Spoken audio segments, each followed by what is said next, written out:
Olá, amigos do Esporte em Debate. Que prazer, a satisfação é sempre renovada, porque estamos juntos aqui na TV Assembleia, canal 51.2. E na pauta do dia, você sabe, sempre para falarmos de esporte. O esporte é a segunda-feira às 8 horas da noite e às terças-feiras em dois horários, às 7h30 e às 2h30 da tarde. Então aqui sempre o destaque para o esporte em dimensão maior na sua televisão. Gente, no Esporte em Debate de hoje, você não pode perder, você vai ver. A eleição por aclamação do presidente Célio Sérgio do Motoclube. Ele vai ficar por mais 2 anos no Papão do Norte. Os detalhes dos Jogos Escolares Maranhenses na modalidade de xadrez. Você vai ver ainda. Taça São Luís de Bicicross movimenta final de semana aqui na capital. Mudança no comando do esporte no governo do estado. Márcio Jardim não é mais secretário. Everton Pereira já tomou posse na CEDEL. E mais, uma entrevista exclusiva com Rômeu Abin, secretário municipal de Esportes e Lazer de São Luís. Gente, tudo isso e muito mais na edição de hoje do Esporte em Debate, que já está no ar. E nós começamos o Esporte em Debate de hoje falando de bicicross. É que no domingo foi realizada em São Luís, na cidade operária, a Taça Cidade de São Luís de Bicicross. Gente, mais de 20 pilotos tiveram a oportunidade de participar do evento. Equilíbrio, velocidade e técnica para encarar as ondulações. Foi assim a Taça São Luís de Bicicross, realizada em uma pista na cidade operária. Esse evento está sendo bom, realização boa, a gente tem alguns patrocínios particulares de empresas privadas que entraram junto conosco, né? E daqui para frente é sempre manter uma competição a cada mês até o final do ano. 22 pilotos de São Luís, Imperatriz e Açailândia disputaram em 6 categorias, alguns com destaque em nível nacional. É o caso de Elton, segundo colocado no Campeonato Brasileiro. Uma grande satisfação estar participando do evento, estar podendo difundir o esporte ainda mais. A gente acredita também na questão da função social que o esporte tem perante a comunidade. A gente percebe que aqui é uma coisa de fundamental importância, até porque se trata de uma área carente. A gente percebe que o esporte tem esse poder de estar tirando as crianças e adolescentes dessa zona de vulnerabilidade e estar trazendo para o esporte. Foi uma oportunidade também para que os atletas mostrassem suas habilidades nas manobras radicais. Para os melhores colocados, troféus e brindes. A taça é um estímulo para movimentar as competições oficiais na capital e incentivar a prática do esporte que surgiu na década de 50 na Europa e se popularizou nos Estados Unidos. O esporte todo tempo tem movimento, a gente nunca deixa de ter alguém treinando. Então vamos recuperando aqueles que pararam, o pessoal está voltando e vamos botar para frente.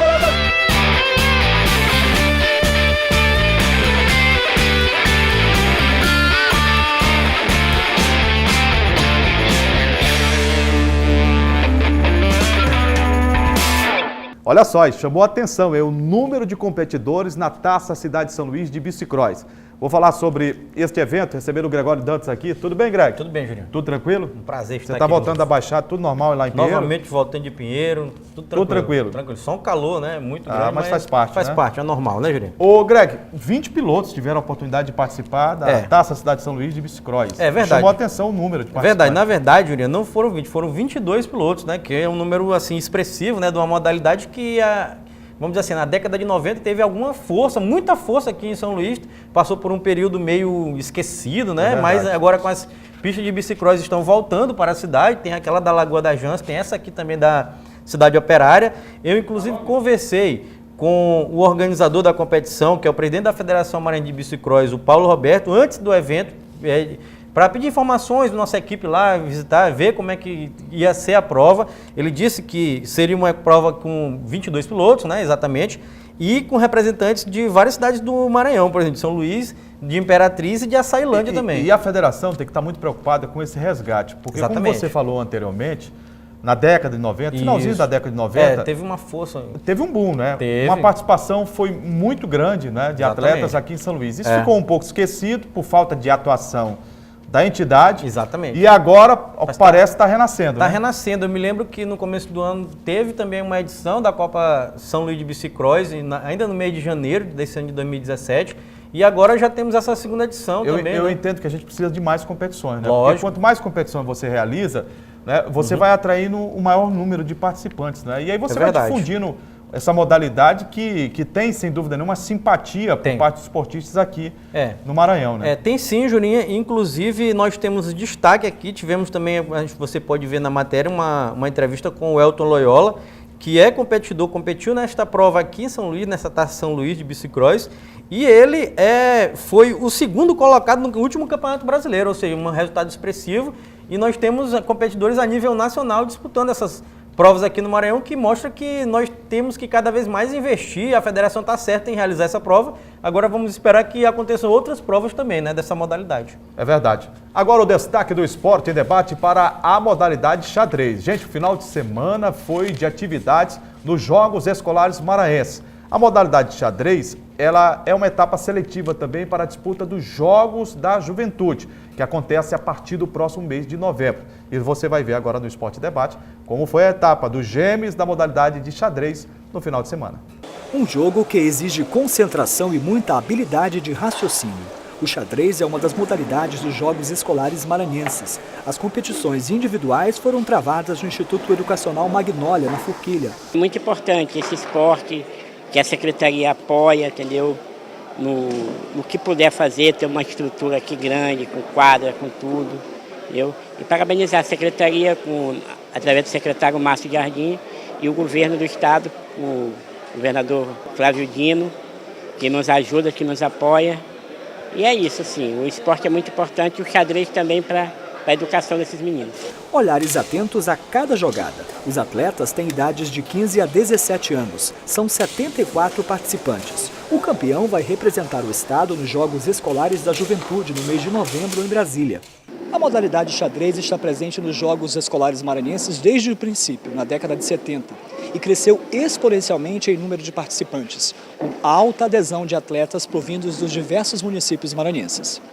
Giovana é bicampeã dos gêmeos na categoria infantil. É a primeira vez que ela compete no infanto. No circuito ludovicense de xadrez escolar de 15 a 18 anos, segue para o tetracampeonato. Agora no começo é a Blitz, então tá gerando todo mundo com todo mundo, são os meninos contra as meninas e tal. Eu perdi na primeira partida por causa de um erro, mas agora tô tentando voltar para as primeiras mesas e tá indo. Vitória já competiu em São Paulo. A atleta joga xadrez há 4 anos. Como sempre, meu objetivo é ganhar, né? Mas eu já participei de vários torneios. Eu perdi também por causa de um erro também, o primeiro.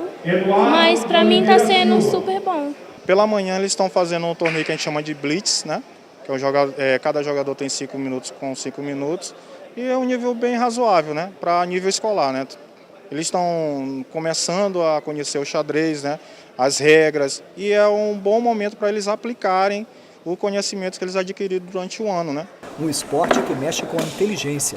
Mais um desafio dos gêmeos que segue até o dia 20 de outubro. Os Jogos Escolares Maranhenses tem uma história, né? De Tem, participação brilhante de grandes enxadristas, né?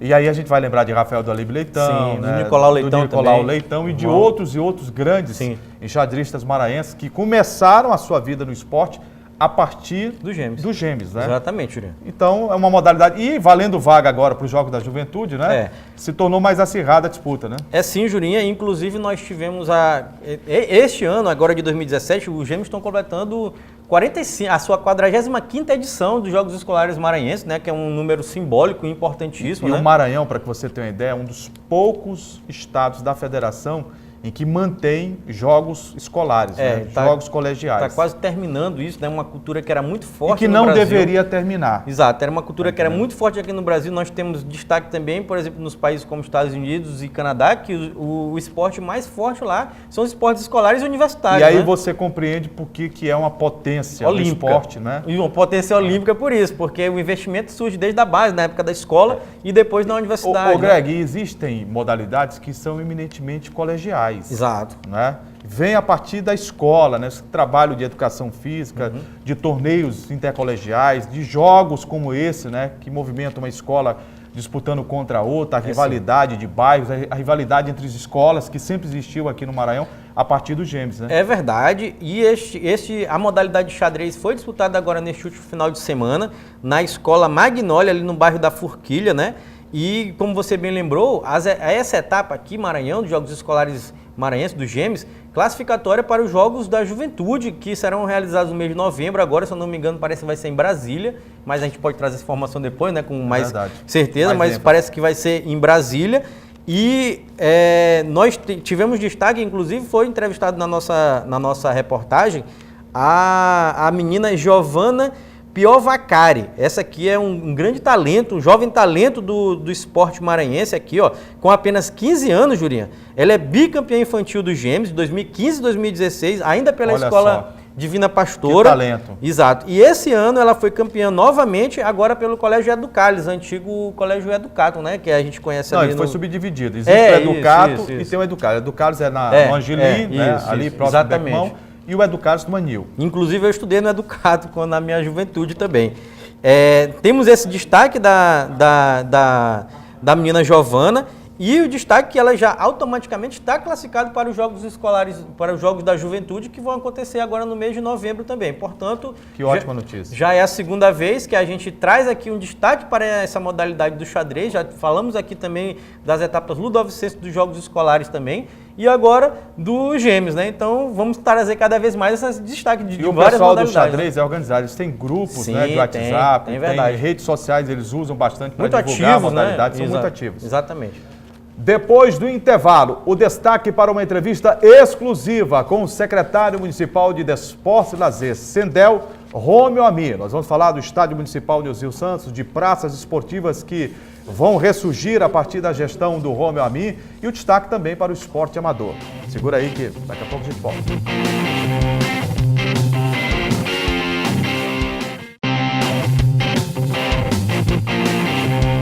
Estamos de volta com o Esporte em Debate, agora para conversarmos sobre a Secretaria Municipal de Desportos e Lazer. Você sabe que houve a mudança por parte da gestão do prefeito Edivaldo Holanda Júnior. Há 4 meses e meio, o Júlio França deixou a secretaria e assumiu o desportista Rômio Ami. Ô Rômio, primeiro é um prazer tê-lo aqui no Esporte em Debate da TV Assembleia. E nesses 4 meses e meio, já partindo para o 5º mês de gestão à frente da Sendel, e que resultados você poderia trazer para a gente aqui que foram contabilizados nesse momento de nova gestão, de mudança, inclusive de paradigma dentro da Sendel? Primeiramente, gostaria de agradecer pelo convite. E aqui a gente priorizou o esporte amador, os campeonatos amadores. E desde então, todo final de semana, toda semana que tem algum campeonato, tem alguma atividade esportiva, a gente está sempre presente, dando um suporte para aquelas crianças e aqueles adolescentes, para que eles se sintam prestigiados. Haja vista, Jurinha, que o esporte não é simplesmente só botar a bola no chão e sair correndo. Verdade. O esporte para a gente, que a gente prioriza, é aquela que a gente tenta tirar aquelas crianças do mundo que é desvirtuoso. Então a gente procura fazer esse acompanhamento com essas crianças e adolescentes, tanto também educacional. Ô Rômio, é claro que você chegou há pouco tempo na Secretaria Municipal de Desportos e Lazer, e uma secretaria que se espera bastante dentro de uma estrutura de governo municipal, principalmente se tratando de uma ilha, né, como São Luís, onde as carências são enormes. E o esporte, como você falou ainda há pouco, ajuda bastante a esses jovens, adolescentes, a buscarem um novo caminho na vida, né, através de uma prática salutar, uma prática desenvolvimentista que é o esporte. Alguns projetos estavam ali parados, né? E você chegou para dar um novo impulso. Como é que tem sido isso dentro da secretaria? Procuramos, na nossa secretaria temos o Movimento de Resgate, que tratamos com quase 4.000 crianças. E vou até lhe dizer aqui de primeira mão, Jurinha, que nós iremos entregar por essa semana as regionais, que a gente diz, que é o material esportivo. São as bolas, os coletes, para eles terem continuidade nesse projeto, que esse projeto é tão grandioso que foi eleito um dos melhores do Brasil. E a gente está tentando aqui para o final do ano, como para o ano que vem, da gente estender, de aumentar o número desses núcleos. São os bairros mais carentes e mais vulneráveis de São Luís. Como também gostaria também de dizer também que a gente também fez essa Semana do Idoso. Que o que seria Semana do Idoso transformou no Mês do Idoso, porque a aceitação foi tão boa que a gente foi chamado de diversos bairros que esses núcleos, a gente tem uns professores que eles dão aula para eles de artes variadas, mas também conseguimos parcerias público-privado em algumas faculdades, alguns hospitais, com exercícios de ginástica cerebral, glicemia, aferição de pressão e de artérias também, esse tipo de trabalho. Também com trabalho de zumba, a gente fez um café da manhã para eles, fizemos um trabalho mais para mostrar qual a importância deles para a sociedade. Então, para eles brincarem, fizemos passeios, vários passeios também com eles. Então, a aceitação foi tão boa que vários bairros nos chamaram para que a gente contemplasse com esse projeto também. E, falando nisso, a gente até aumentou em mais um, que foi agora no Barreto. Eram 10, agora Barreto somos... também foi contemplado. Isso, e agora somos em 11. Agora, no que diz respeito a praças, a equipamentos esportivos, a gente sabe que há uma carência na cidade de São Luís. E alguns projetos, né, começaram, deram uma parada, outros até não começaram. Como é que está essa situação das praças esportivas? Alguns ginásios que estavam aí precisando, né, de um upgrade, precisando de uma tocada melhor, né, de um ritmo maior, como por exemplo na Alemanha e outros bairros aqui de São Luís. Como é que a Sendel tem trabalhado para dar à comunidade essa possibilidade de ter uma praça, um equipamento esportivo ali com boas condições? Eu vou até estender um pouco, falando em praças. Assim que assumimos, assumimos uma sexta, no domingo fizemos uma volta, uma vistoria lá no Parque do Bom Menino. Vou começar pelo Parque do Bom Menino. E assim que assumimos, prometemos revitalizar o parque, que ali é o coração da nossa cidade, onde tem muitos frequentadores. E lá a gente, lá faz parte de um comitê gestor. Certo. E a Sendel faz parte, é responsável pelas quadras, o ginásio, o Tião e a pista de Cooper. Então, como a gente prometeu em revitalizar, hoje quando a gente se vê o Parque do Bom Menino, que tem vários tipos de atividade. Ontem tivemos o primeiro campeonato maranhense, que é, para falar a verdade, Norte e Nordeste, sediado aqui no Maranhão, de Muay Thai. Nunca houve antes, já tivemos, nesses 4 meses e meio, tivemos 2 campeonatos de jiu-jitsu lá. Então, a gente procurou revitalizar. E futuramente, até para deixar vocês cientes aqui, que estamos fazendo uma parceria, para falar a verdade, ainda está em processo de conclusão. Certo. Uma parceria com uma faculdade para reformar todas as 2 quadras e o ginásio e a pista de Cooper.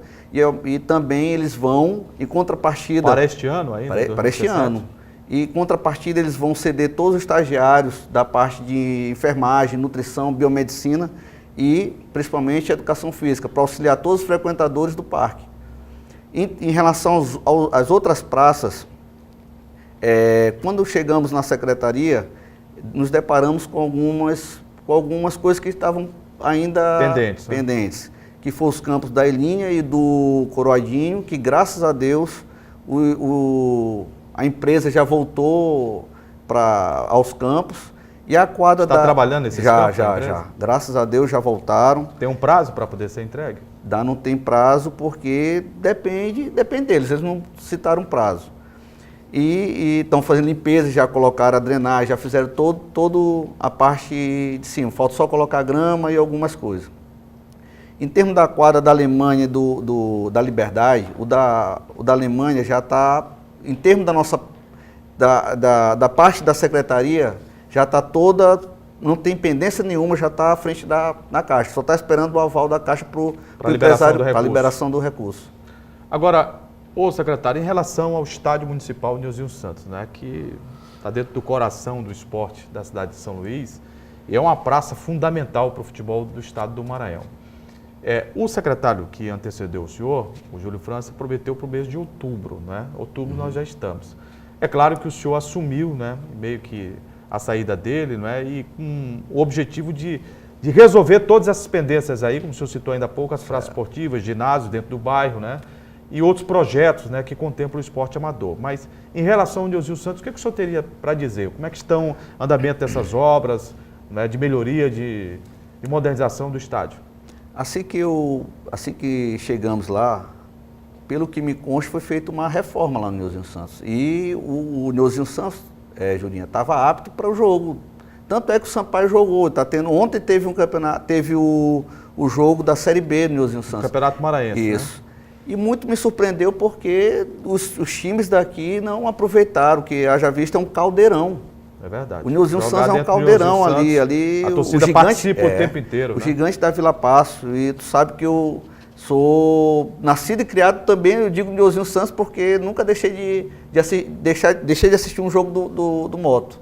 Isso é verdade. O Romeu Amin, ele foi atleta de futsal e sempre teve uma participação, né, efetiva na torcida do Motoclube de São Luís. Torcedor de arquibancada. Torcedor de arquibancada, é verdade. E o que acontece? Muito me surpreendeu porque não aproveitaram o Nilzinho Santos. Veio aqui o Fortaleza, que teve um treino lá antes do jogo e perguntaram por que não utilizaram o Nilzinho Santos. Que o gramado do Nilzinho Santos está perfeito para uso. Não temos ainda a iluminação para o jogo da tarde, está sim, mas digo aqui também que em termos do processo licitatório a gente está tratando para que haja uma licitação para uma reforma do essa situação da licitação, como é que está? Pois é, a gente deixamos já na CPL para análise para que seja feita a reforma agora até novembro. E a iluminação vai ser resolvida de que maneira, secretário? A iluminação, como já estava no projeto, a iluminação a gente vai tratar junto com o governo do estado para ver se dá uma parceria, Prefeitura de São Luís, ver se a gente consegue uma parceria. Isso, ver se consegue uma parceria, governo do estado e São Luís. Eu tive a informação de que algumas lâmpadas, inclusive, me parece que Philips, né, estariam lá nas instalações ainda no Nilzinho Santos, né? Quer dizer, um passo você já tem dado, né? Falta estrutura para colocar essas luminárias, né? Não, as luminárias já se encontram lá, só que o que acontece? A gente vai colocar nas colunas que já estão. A gente está em processo da gente fazer uma análise junto com os técnicos para saber se a gente coloca de novo em cima da marquise? Em cima da marquise, exatamente. E naquelas torres de concreto que foram feitas? Mas já ali? Tem. Em termos dos refletores já tem para a coluna. Agora, esse projeto aí que está em licitação, né? Processo licitatório, ele contempla o quê? Gramado e alambrado. Os alambrados que vai ser agora de acrílico. Isso, vai dar um charme. E em termos também dos vestiários. Os vestiários foram contemplados, né, na reforma anterior. Vai ser melhorado agora? Vai com ar-condicionado e outros... Vão ser climatizados. Vão ser climatizados e vai ser uma outra reforma na parte de dentro também. Aquela parte de bares, vai mexer alguma coisa ali? Vai dar só uma reforma mesmo na parte de dentro, o gramado e os alambrados. O gramado, ele vai ser retirado? Quando a gente, lá para botar um outro? Assim que a gente chegou lá na secretaria, o projeto já estava montado. Certo. Então não deu para contemplar a iluminação. Então, a iluminação vai ser feita à parte, vai ser à parte. Em um outro projeto, dentro de um convênio, Prefeitura, Governo do Estado. Exatamente. Né? E nesse processo licitatório, o gramado vai ser todo retirado e colocado todo retirado, vai ser um gramado novo e aí sim... Dentro daqueles mais modernos que estão sendo utilizados no país, grama de espessura menor... De sintético? Não, aqueles de... Porque o gramado, por exemplo, do Castelão é um gramado bom, mas ele é um gramado alto. Eu acho que a gente consegue fazer até um milagre ali, naquele gramado. Até porque, Julinha, tu deve saber que lá tem vários tipos de grama. Outro dia eu fiz uma contagem, lá tinha uns 8. Uns 8, exato. Umas 8 espécies. Exatamente. Você conhece, você foi como diz um amigo meu, métier do futebol. É verdade. Ô, Romeu, obrigado por ter vindo aqui, secretário. Eu que agradeço. Sucesso. Eu acho que muito se fala aqui em São Luís, quando alguém assume determinada pasta relacionada ao esporte, mas ele tem perfil do esporte. Eu acho que isso você superou, né, completamente, porque foi um atleta de futsal e de bom nível, né, diga-se de passagem. Eu fui contemporâneo do homem de futsal aqui na Ilha de São Luís e sempre foi um desportista, né, de estar, inclusive, dentro do estádio de futebol, né, de acompanhar o esporte maranhense também no ginásio, por diversas praças esportivas. Que você tenha sucesso, né? São Luís precisa bastante de um trabalho focado de política pública no esporte e espero que as coisas possam dar muito certo na CEDEL, sob a sua administração. Tem o Márcio, que é um grande companheiro, um grande personagem do esporte também, conhecedor da matéria, um batalhador. E a gente espera que toda a equipe dê uma resposta muito positiva da CEDEL, tá bom? Amém. Eu que agradeço aqui pelo convite e, como eu digo, que o esporte não pode ser, tem que ser plural. tem que ser de acordo com o que contempla a ânsia daquelas pessoas que mais precisam. Não pode ser só o futebol, como a gente abriu o Porto Nilson Santos para o futebol americano, como nós abrimos espaço para pipoterapia, entendeu? Então são diversos. O esporte é o que, como eu digo, não é só o futebol em si, o basquete que todos conhecem, mas todos que possam trazer aquelas pessoas para que a gente consiga afastar aquelas pessoas do lado do mundo mais obscuro, exatamente. Obrigado, secretário. Eu que agradeço. Um abraço.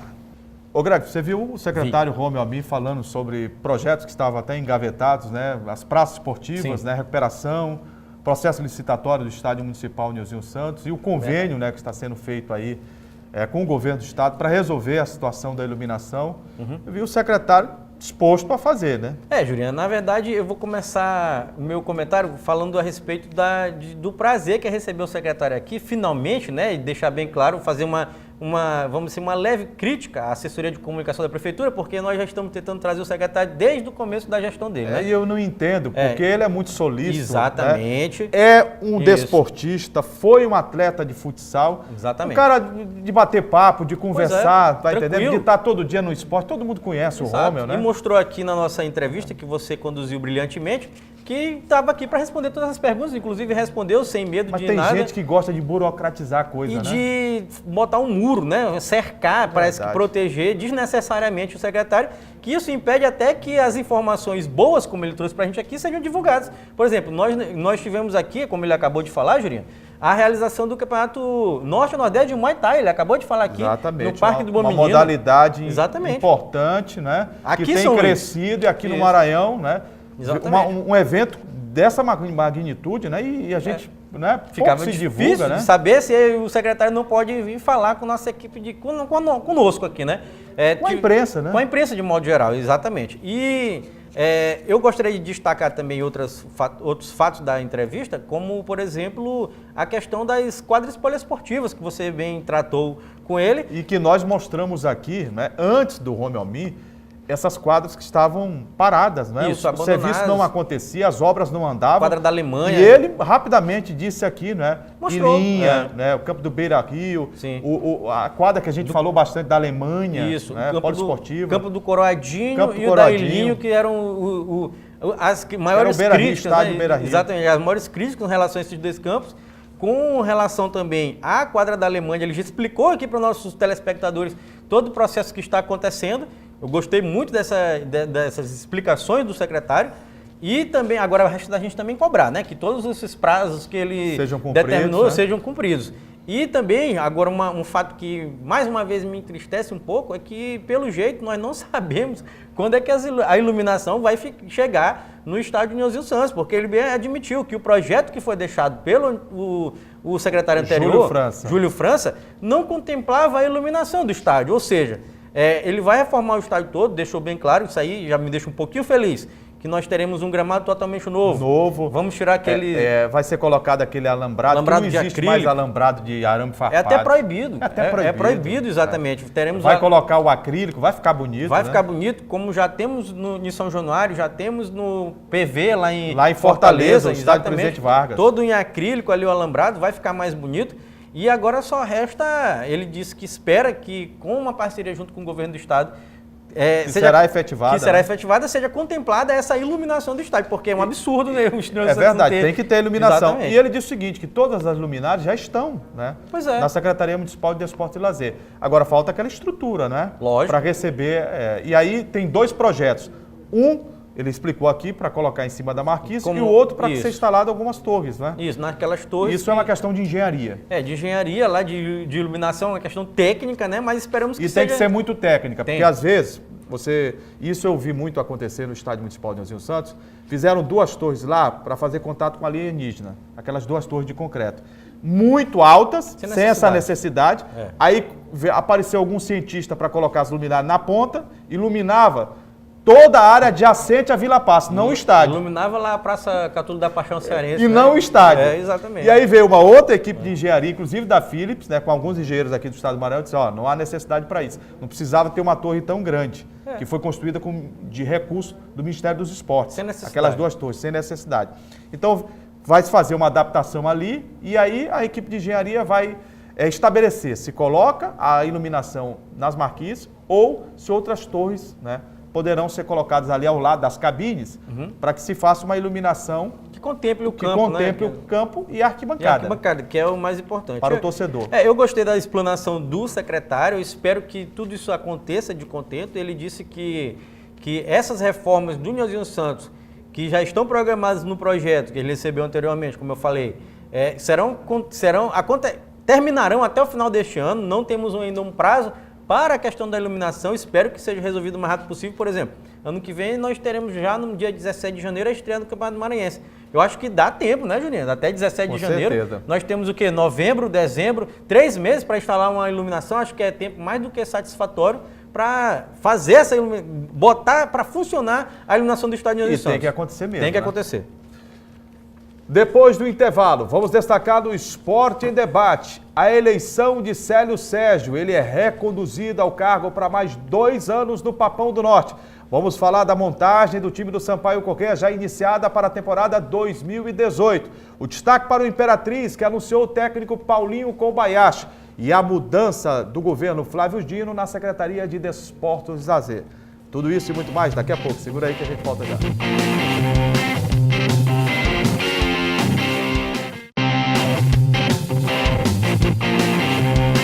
Estamos de volta agora para destacarmos a eleição no Motoclube. O Papão do Norte elegeu o Conselho Deliberativo e depois o Conselho Diretor. Célio Sérgio vai ficar para mais um biênio à frente do Motoclube de São Luís, 2018-2019. Ele reconheceu, inclusive, no momento da eleição, os problemas que tiveram neste ano de 2017, mas entende que com força e com melhor planejamento pode dar uma reviravolta em 2018. A reunião que aclamou Célio Sérgio para o cargo de presidente do Motoclube contou com a presença da diretoria, corpo jurídico, associados do clube e alguns torcedores. Com a aclamação, o presidente Célio Sérgio permanece à frente da equipe também para o biênio 2018 e 2019 e já, de cara, terá uma tarefa não tão fácil: reorganizar o time dentro das 4 linhas e também reorganizar o departamento financeiro do clube, já que por ali as coisas não andam nada bem. Vamos usar como aprendizado todo o ano que passou e claro, daqui para frente buscar de forma mais assertiva alguns pontos que nós achamos que erramos na gestão passada, né? Como acertos, inclusive financeiros, para que o clube, a gente investiu tudo no futebol, a gente pretende investir uma parte desse capital do nosso na parte de infraestrutura do clube, não ser 100% no clube. É claro que nós tínhamos um objetivo maior, que era permanecer na Série C, apesar do Moto ter gasto tudo que tinha ali para se manter, ainda era o time mais barato, mas era um time muito caro para o próprio Motoclube.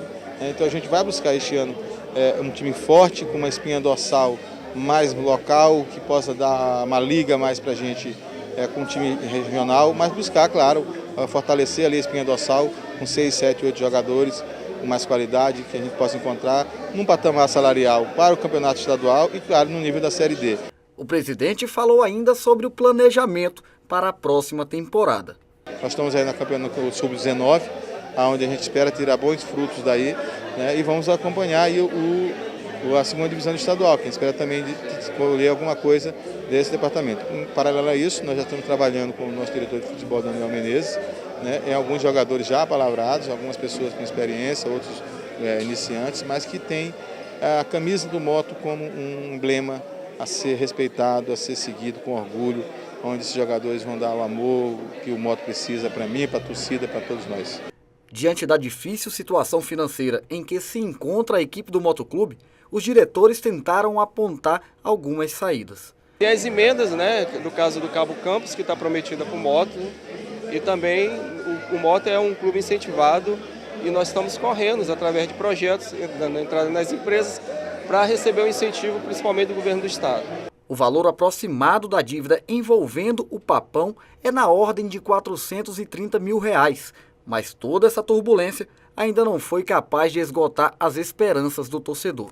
Espero que essa nova gestão, já unificando as possíveis 2 chapas, se unificaram e eu tenho certeza que vai gerar bons frutos e trará a nossa felicidade da torcida. Ô Greg, sim. Boa sorte ao Célio Sérgio. Agora, boa sorte. pela matéria e pelas imagens que eu vi da eleição, eu não vi a presença de alguns conselheiros lá que são influentes, né, e que têm uma história dentro do clube. Eu não vi, talvez, a minha linha, né, o meu alcance do campo visual, não tenha detectado a presença do Edmar Coutrinho, da doutora Júlia Min, não vi por lá o Jandir Amin Castro, o Manel Pedro, não vi por lá o Sebastião Murat, não vi por lá alguns nomes, né, que há tempos, né, fizeram parte da diretoria do Moto. Não sei se o Ali Maluf esteve presente, não sei. Jurinha, assim, a respeito da eleição do Moto, nós podemos citar o seguinte, que o clima, lá, inclusive o repórter Ronaldo Segundo conversei com ele assim depois nos bastidores, em off, né, ele dizendo para mim que o clima não foi muito bom, assim, não era um clima de felicidade, de uma renovação de mandato, não, na verdade... Também não dava para ser, né? O time esse ano não conquistou o Campeonato Maranhense. Ficou em quarto no Campeonato Maranhense. O Moto não conseguiu ficar na Série C do Campeonato Brasileiro. Foi rebaixado. Foi rebaixado para a Série D. E ainda, pelo que o Ronald trouxe na matéria, os dirigentes falaram sobre isso, um débito de R$431 mil. É verdade. Que não é grande, né? Para o futebol brasileiro, mas para a nossa realidade aqui pesa. Eu já ia dizer isso, Júlia, porque assim, para a realidade do futebol brasileiro, onde os grandes clubes devem milhões, né, chegando a alguns perto da cifra dos bilhões, mais de 500 milhões, tem time que está devendo aqui. E dever para um dirigente de um gigante do futebol brasileiro, como Palmeiras, Botafogo, Flamengo, Corinthians, é a mesma coisa de passar manteiga em cara de gato. Né? Não adianta, eles não estão nem aí. Estão nem aí. Mas aqui... Não é com eles. Mas aqui, 431 mil é pesado sim para a equipe do Moto Clube. Nós temos as informações, inclusive, passadas em primeira mão pelo próprio presidente da Federação Antônio Américo, que ele iria ajudar com o salário dele próprio, né, com o dinheiro dele, a equipe do Moto Clube, né, e ele deixou bem claro isso, que era dinheiro dele, não era dinheiro da Federação. Não era dinheiro da Federação. Exatamente, que era dinheiro dele, ele ia ajudar a diretoria do Moto Clube a resolver todas essas questões trabalhistas. São 431 mil, foi dito esse número. Nós temos ele vai ajudar o quê? Com 200 mil? Não sei. Se ele ajudar com 200 mil, é uma ajuda bem válida, né, Jurinho? Bem-vinda, né? É brincadeira, é uma ajuda dessa. Mas temos algumas informações também que esse número chegue talvez perto dos 500 mil, que também, vamos dizer assim, 70 mil a mais faz uma diferença grande também, né, Jurinho? Mas a dívida do Moto... Mas o Moto tem condição, pelo conselho que tem, de equacionar esses problemas. Tem condição. A minha preocupação, eu vou dizer para vocês, já manifestei aqui para os telespectadores do Esporte em Debate. A minha preocupação é que qualquer pessoa, que fosse o João ou Pedro, que estivesse, ou a Maria, à frente do motoclube, é ter a união dos motenses. É fazer com que o torcedor do Moto acredite no projeto. Sim. Eu vejo que o torcedor está um pouco desconfiado. Inclusive essa média de público nesse ano mostrou isso claramente, né? Que o Moto teve uma média de público decepcionante com 2.500, tem público de 1.000 pessoas, 3.000, a gente sabe que a torcida do Moto não é essa. A torcida do Moto é muito maior do que isso, muito maior do que 3.000 pessoas. Para finalizar o comentário a respeito do Moto, eu quero dizer o seguinte, como você bem disse, o presidente Célio Sérgio falhou muito, errou quase tudo nesse ano de 2017. Falhou na questão do Campeonato Maranhense, falhou na troca sucessiva sucessiva e exagerada de técnicos, foi um técnico atrás do outro, uma velocidade muito rápida nessa troca. Ele fez a receita perfeita de como um time precisa para cair. E aí o time do Moto caiu, tragicamente, foi rebaixado e aconteceu uma coisa exótica, né? Porque geralmente quando um time cai, é difícil um dirigente de um clube ser reeleito. E ele foi reeleito por aclamação. E eu fiquei muito... mas ele andou também dizendo que ninguém queria, isso que eu quero... Exatamente, eu quero terminar meu comentário falando justamente sobre isso. Eu acho que o presidente Célio Sérgio não poderia falar umas coisas dessas. Por exemplo, ele chega lá e diz assim, não, eu sou candidato porque ninguém quer. Isso não é uma coisa que se diga, uma grandeza do motoclube. Dizer que ninguém quer ser presidente do motoclube. Não sei se havia possibilidade de uma pessoa de fora que, por exemplo, quisesse ser candidato... Conhecesse a realidade do clube, né? Pudesse ser candidato. Não sei como é que é essa realidade aí, mas eu acho que é meio estranho. Agora eu espero que ele tenha aprendido, né? Ele é um homem inteligente, tomara que tenha amadurecido com esses erros e que faça tudo diferente em 2018. Exatamente, porque ele agora está mais maduro, ele, como a gente já foi dito por vários, inclusive, jogadores do motoclube dessa temporada de 2017, foi abandonado, né? A gente não sabe por quem até hoje, ninguém explicou isso direito. Quem abandonou ele, a gente tem uma suspeitas de quem tem abandonado ele, inclusive como a gente fala aqui várias vezes, deram aquele tapinha nas costas dele, bora lá, eu vou estar lá junto contigo, e na hora ninguém estava. Outro detalhe para a gente finalizar essa questão do Moto. Sim. Eu outra vez ouvi o Célio dizendo que a gente conta com o aspecto político e os valores de lei de incentivo para o ano que vem. Sim. Poxa, não se sabe quanto o governo vai disponibilizar para a lei de incentivo no ano que vem, quanto vai sair realmente de recursos. Isso. Se ele partir... Eu acho que você dirigir um clube com imaginário situação complicada. Para mim foi um dos maiores erros dele nesse ano de 2017, foi contar com o mundo da imaginação, o fantástico mundo de Bob, né? Vamos dizer assim, do desenho animado, de que ele teria uma coisa que na prática não teve. E se ele começar dessa forma, para mim ele já começa errado. Então, o Célio que reveja, né, seus posicionamentos, seus pensamentos a respeito do planejamento do ano de 2018. E botar o marketing para trabalhar, para ir em busca de patrocínios também. No Sampaio Corrêa, na Bolívia querida, o Sampaio já projeta a temporada de 2018. E tem que ser assim mesmo, já que a partir do dia 17 de janeiro de 2018, o Sampaio disputará a Copa do Nordeste, tem o Campeonato Maranhense de Futebol, tem a Copa do Brasil e depois a Série B do Campeonato Brasileiro. Ô Greg, o presidente esteve no Sudeste e no Centro-Oeste do país. No Rio de Janeiro ele foi buscar uma antecipação das cotas da Copa do Nordeste e da Copa do Brasil, parte delas, para fechar a conta em 2017, pagar vencimento de jogadores, gratificações que foram assumidas pela diretoria do clube. Nesse meio tempo, o Sampaio fechou a permanência do Francisco Diá, fica para a temporada de 2018. Exatamente. O Sampaio anunciou também que alguns jogadores tiveram seus contratos renovados, entre eles o zagueiro Maracás, né? O Pedro Costa, lateral direito, o Esquerdinha, lateral, obviamente, pela esquerda. O goleiro Andrei está praticamente fechado, do Volta Redonda. O André Luiz, também do futebol de São Paulo, deve ser anunciado nas próximas horas, assim como o Fernando Sobral para o meio-campo, né? E o Diego Silva foi confirmado também como jogador remanescente para a temporada de 2018. É verdade, vamos lá, vamos por partes, né? Primeiro, vamos falar do presidente Sérgio Frota, que viajou para assistir o jogo da seleção última das eliminatórias lá na Arena do Palmeiras, lá no antigo Palestra Itália, hoje Allianz Parque, e junto com, inclusive, um dado interessante, junto com 40 presidentes de clubes da Série A e da Série B, estiveram presentes assistindo esse jogo aí. Quer dizer, se ele não tivesse nesse seleto grupo aí, ele teria que pagar o ingresso, né? Mas ele estava lá entre esses 40 presidentes de clube lá e aproveitou a estada lá no estádio de São Paulo para fazer essas negociações que você está falando, inclusive viajou para o Rio de Janeiro para tentar antecipar o que você acabou de dizer aqui, as cotas da Copa do Brasil e da Copa do Nordeste, e também nesse meio termo, na quinta-feira, houve a batida do martelo. O Francisco Diá permaneceu à frente da equipe do Sampaio Corrêa, vai ficar em 2018. Ele teve um reajuste, eu não vou falar os números, sei quais são os valores do reajuste, mas na ordem de 25%, 30%. Acho que ficou numa boa margem. Ficou porque toda a comissão técnica renovou. Não, mas isso é normal porque houve uma valorização natural, né? Lógico, o cara conquistou o acesso da equipe do Sampaio Corrêa, então uma valorização natural, procura de outros clubes. Nós tivemos informação também de clube do interior de São Paulo, eu tive a informação do Botafogo de Ribeirão Preto, que permanece, o ABC de Natal também, procurou ele. E o CRB também tive essa informação do CRB de Alagoas, que é o último colocado da Série B, portanto, provavelmente disputará a Série C. Mas, a princípio, teremos não, está certo, teremos a renovação do Francisco Diá. O Diego Silva fechou também, né, Jurinha? Como você bem lembrou. O zagueiro Maracás, o meia Fernando Sobral, o Wellington Rato também. O meu Wellington Rato. Exatamente. Reginaldo Júnior, atacante. Tivemos a informação também do atacante William também, que já renovou o seu contrato.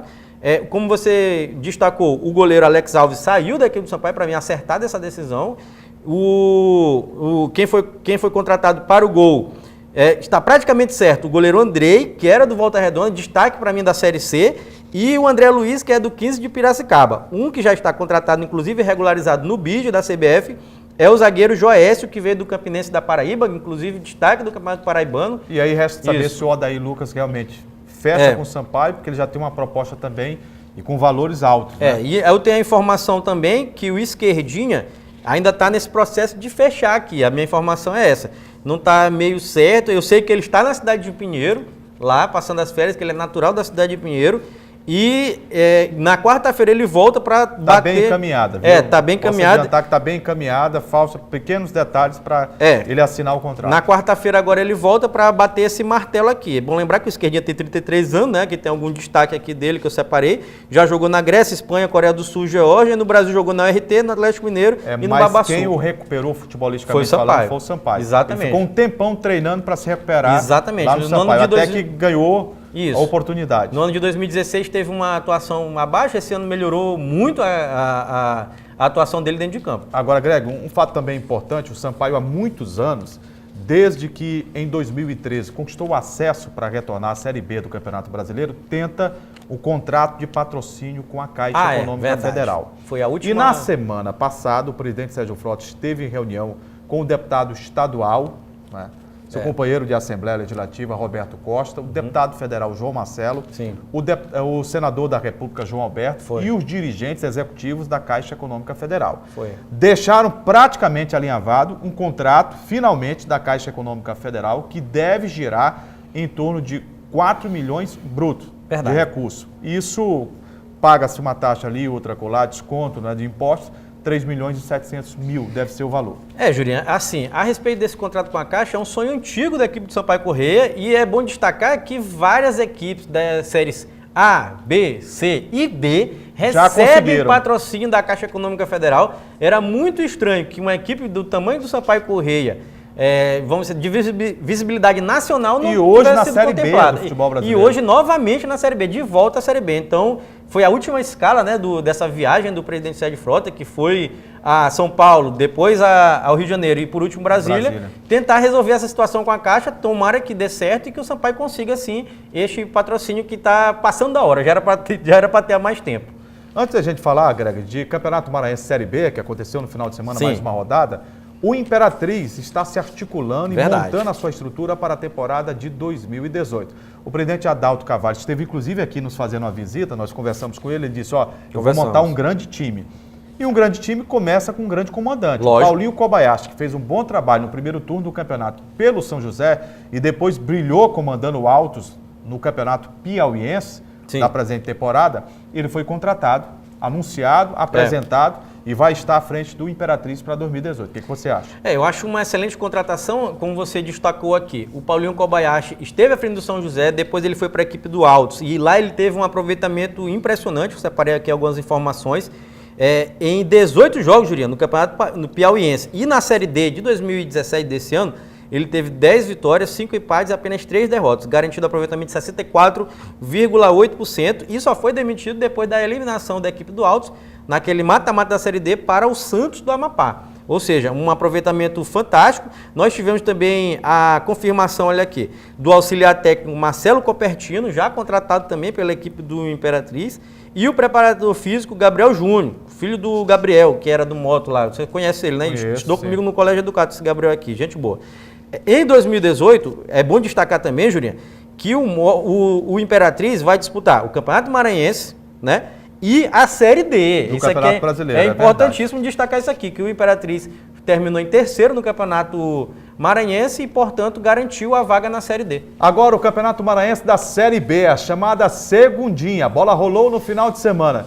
E não é que o Bacabal foi goleado pelo Timão por 4-1, Greg? E o Expressinho, o Furacão da Coab, venceu a equipe do Pinheiro por 1-0? Venceu o PAC. Aqui sobre a Série B, eu vou começar logo criticando. Eu vou logo criticar a Mas eu ainda não consegui entender essa forma de disputa da Série B. É justamente sobre isso que eu quero falar. Rapaz, é incrível, Juninho. Parece que eles nunca vão conseguir organizar uma Série B do campeonato, a famosa segundinha, de uma forma contento, que é impressionante. Eu não consegui entender nada. Eu acho que grande parte dos nossos amigos também da imprensa não entenderam esse regulamento. Eu sei que no primeiro jogo tivemos um confronto entre Pinheiro e Expressinho. Lá no estádio Costa Rodrigues, lá na cidade de Pinheiro, terminou 1-1, né, que foi disputado no meio da semana passada, se eu não me engano foi no feriado de 12 de outubro, e no domingo... E no Correão, em Bacabal? Isso. O Bacabal venceu por 2-1. Venceu por 2-1 e perdeu em Timon por 4-1. Levou de 4. Perdeu em Timon por 4-1. E é bom lembrar que o Bacabal montou um elenco forte, com o lateral Michel, Marlon Coutrin como treinador, e Sandro Bacabal. Exatamente. E aqui em São Luís, o Expressinho ganhou do Pinheiro por 1-0. Pelo que eu entendi, Agora as equipes terão vantagem, mas vantagem não sei para quê. Não entendi isso aqui não, mas terão vantagem, terão a vantagem. Vai precisar de um programa inteiro para explicar. Para explicar, viu? Porque realmente é difícil entender, que fica a nossa crítica à Federação Maranhense aqui quanto a esse regulamento aqui. Todos os anos a Federação arruma se enrola para fazer uma fórmula de disputa, uma tabela dessa Série B do Campeonato Maranhense, que vale ao campeão uma vaga para a Série A no ano que vem. E né? é tão simples, né? 4 times, os caras conseguem complicar Não, tanto. eu vou defender a federação, eu acho que é muito complicado. É complicado. Porque todos os anos eles têm problema, você acha que é fácil? Rapaz, deve estar sendo difícil para eles, né? Mas não é possível, Juninho. Com 4 times, esses caras não conseguem fazer uma... 4 e porque ela já vai acabar, porque você pode terminar só com 2. Pode terminar com 2. Ela tinha 6, tinha 8, baixou para... Não, mas agora já começaram a jogar. Vai ser 4. Olha, no meio não. Isso vale de quê? Porque antes de começar, poucos dias tinha 6 clubes. Diminuiu para 4. Com tabela e regulamento divulgado. Isso, com a saída do Chapadinha, né? Sabiá. E do Sabiá, né? Foi exatamente. Mas que coisa complicada essa eu não, Série B, eu não né? entendi, eu sei que quem vai ter vantagem... Vamos pedir ajuda aos universitários? Vamos. Rangina tem que explicar pra gente aí essa tabela aqui, o diretor de competições da Federação Maranhense. Quem tem vantagem? Rangina. Quem tem vantagem? O Expressinho e o Timon. Agora, pra quê? Eu não sei. Tem cada coisa, rapaz, aqui... Olha, e uma última informação para a gente fechar o Esporte em Debate. Mudança na Secretaria de Desportos e Lazer. Márcio Jardim não é mais secretário da SEDEL. O governador Flávio Dino fez a modificação e já tomou posse nesta segunda-feira. Everton Pereira. Ele assume a pasta, né, com o objetivo de dar um novo impulso, né, no esporte do estado do Maranhão. É verdade, Jurinha. Nós tivemos agora vamos dizer assim, encerrou o ciclo o Márcio Jardim à frente da SEDEL, né, um secretário que, vamos dizer assim, fez algumas coisas, né, fez aquela obra do entorno do Complexo Esportivo Canhoteiro ali, aquele muro, né, ali em torno. Teve alguns problemas... Gradeado, né? Teve alguns problemas graves, na minha opinião, principalmente com relação ao parque aquático, que nunca foi entregue. O projeto não foi nunca efetivado. Isso, né? nunca foi entregue, está lá as moscas, abandonado ainda lá no Complexo Esportivo Canhoteiro. Teve sim várias reformas de praça esportiva pelo interior do estado, que a gente tem essa informação sim, e essas academias populares que foram distribuídas na cidade de São Luís. Mas com relação ao parque aquático, eu acho que é um problema grave e também, lógico, né, o Costa Rodrigues, gente. Não foi entregue ainda, né? Não foi entregue, então o secretário Márcio Jardim... E ele sai em meio a uma etapa do Gêmeos, né? Sai no meio de uma etapa do Gêmeos e sem a entrega do ginásio Costa Rodrigues aqui, que é, vamos dizer assim, o coração, né? Do esporte amador. Do esporte amador aqui no Maranhão. O Everton Carlos Rodrigues Pereira é do Partido Progressista do PP, né? E nós sabemos, claro, que essas escolhas, né, de secretário passam por articulações políticas, o que é normal, né, Jurinha? E dizem que... Mas tomara que ele tenha conhecimento do esporte, ou às vezes você não tem um técnico na pasta, mas você monta uma equipe de trabalho com muito conhecimento. E lá dentro, a Secretaria de Esportes e Lazer, eu conheço particularmente, existem grandes técnicos lá dentro. Exatamente, tem grandes técnicos lá dentro. Exatamente, tem grandes técnicos lá dentro e é bom lembrar, lógico que você destacou aqui, que uma secretaria não é feita apenas do nome do secretário, e sim de um corpo técnico, de um corpo que vai movimentar o que eu espero e projetar... é que se use política pública, né, para fazer aquilo que o esporte necessita. Nós precisamos chegar em mais bairros, nós precisamos mostrar às crianças, os adolescentes, os jovens, o caminho do esporte, que liberta, né, que orienta, que educa, que disciplina. Essa é uma bandeira que eu vou defender sempre. Eu também, Julinho. O esporte enquanto instrumento de inclusão social. De transformação social, porque tira o excluído, né? Aquele que estava à margem da sociedade. E aponta caminhos, né? Aponta caminhos, exatamente. E os caminhos que o esporte aponta são caminhos pavimentados e geralmente muito bem iluminados. E lógico também o bem de saúde, né? Lógico que a gente não pode esquecer o bem da saúde para o próprio corpo da pessoa. O secretário Everton Carlos tomou posse nesta segunda-feira, numa cerimônia lá no Palácio dos Leões. Vamos trazê-lo aqui depois, para conhecê-lo, né? Para que ele possa se apresentar e apresentar os projetos que tem para a pasta do esporte no governo do estado. Exatamente. Né? Vamos tentar trazer o secretário aqui para o nosso programa Esporte em Debate e torcer. Eu vou torcer e vou cobrar. Não vou apenas torcer. Como jornalista, vou cobrar também. É o nosso papel, né? Isso, que seja entregue o mais rápido possível o ginásio Costa Rodrigues e a reforma lá do Parque Aquático do Complexo Canhoteiro, que está completamente abandonado. Gente, final do Esporte e Debate, coloque na sua agenda. E toda segunda-feira nós temos esse encontro marcado às 8 da noite, aqui na TV Assembleia, canal 51.2. E às terças-feiras, o encontro da CA às 7h30 Isso, e às 2h30 da tarde. Os canais de interação para que o público possa, que nos acompanha, que nos dá o carinho da honrosa e indispensável audiência, participar, sugerindo pautas, fazendo crítica, ou mandando elogio também, faz bem. É verdade, Julião. O telespectador pode contribuir com o nosso programa através dos nossos canais de interação. Primeiro é o nosso site, que é o al.ma.leg.br. Tem também o telefone da nossa redação, que é o 3269-3828. Nosso WhatsApp que está passando aqui embaixo da sua tela. E todas as nossas redes sociais, o Twitter, Facebook e o Instagram. Nosso programa estará, a partir desta terça-feira, disponível nas redes sociais para quem quiser assistir ele completinho. E encerrar mandando um abraço para o nosso amigo Gleidson, nosso amigo Ricardo e nosso amigo Jânio. E eu quero mandar um abraço especial ao Kemuel, grande lutador que eu descobri de Muay Thai. É, Muay Thai, luta, fera. Um abração, Kemuel. Gente da melhor qualidade. Grande boliviano, né? Juliana, também eu quero encerrar agora de vez mesmo, tem que se falar disso, rapaz.